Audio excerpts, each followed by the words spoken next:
আলাইকুম মাইয়া জিয়ানরালে নতুন করে রেসিপি লইছি এই রেসিপিও কখনো সময় কে রান্ধু না হইনা পারে নাকি জীবনের প্রথম আই রাঁধির তো এখন ইবে মেদি প্রথমে আই আলু গ্রেড করি লই আলু গ্রেড করি ভালো করে ফানি জড়াই এক পাশে রাখি দিই এরপরে দুটো ডিম ভাঙ্গি দিই মাই তো রেসিপি বেবুজা যে আলু ডিম দিয়ে রে তারপর এরে আমি মরিচ মশলা হলুদ লবণ বেগ কিছু একসাথে দিই তারপর আমি ভালো করে মাখি ফেলাই আর কি একদম নরম করে মাখি ফেলাম পড়বিন তো ভালো করে মাখা জায়গা গড়ি আই উগ্গু ফ্রাই দানি মেদি বেশ করি মানে তেল দিয়ে রে এই ডিমি মানে ছাড়ি দিই আর কি তো ইনজাতে মানে ওই আইব 1 ফিট ওই মানে দেখতে গুলো আগে ফিজার মতো তাই না তো এখন ফিজাই আই এখন উল্টে দিও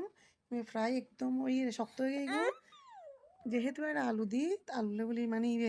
ডিমি একদম শক্ত শক্ত হয়ে তো এবার ভালো করে আমি মানে ফিস ফিস করে হারি লইও যেহেতু আমি রান্না করছি বের আবার তো তাহলে মানে ভাই আবার হাঁটটুম আর কি তো ফিস ফিস করি একদম আমি ছোটো ছোটো করে হাঁটটুম কিনলে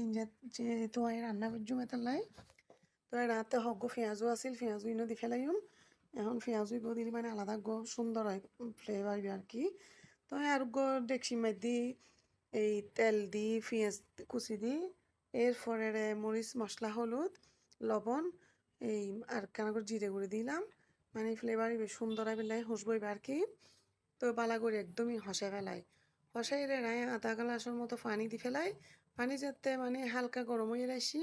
এরাই ডিমিন সার দিই আর এর সাথে পেঁয়াজ ইনো দি ফেলাই আর কি তো ইনজাতে বলগুড়ি গাই এরপরে এর ভিতরে আমি ধনিয়া পাতা কাঁচামরিচ দিই তো দিয়ে ভালো করে মানে লাড়ি সারি নামা ফেলাম আর কি তো রান্না কেনই জানাবেন।